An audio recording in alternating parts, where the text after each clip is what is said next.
Sounds of happiness and rejoice. This was the scene as Ayman Nour met the media for the first time since his imprisonment.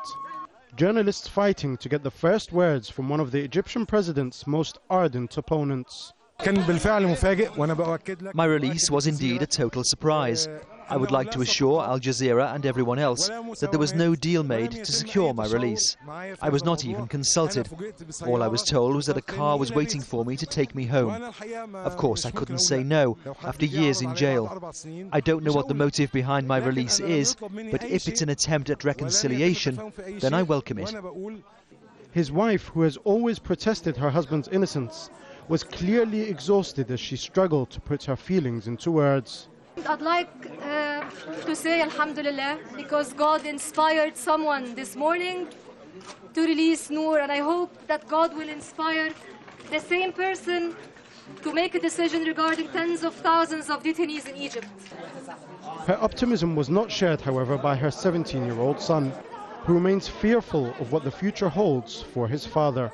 Feelings, well, happiness and shock, and some kind of fear deep inside of whether they would like to do this again. And despite the unexpected nature of Ayman Nour's release, this didn't stop tens of local, national and international journalists flocking to his house almost as soon as he arrived, demonstrating just how politically significant the release of Mubarak's first ever presidential opponent really is.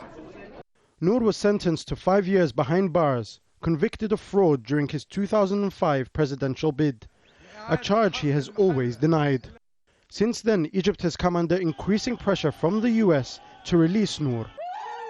But away from the politics, or at least for the first few days of Ayman's freedom, it is his family and friends who are happiest to have him back, insisting he will spend time with them before he makes his next move.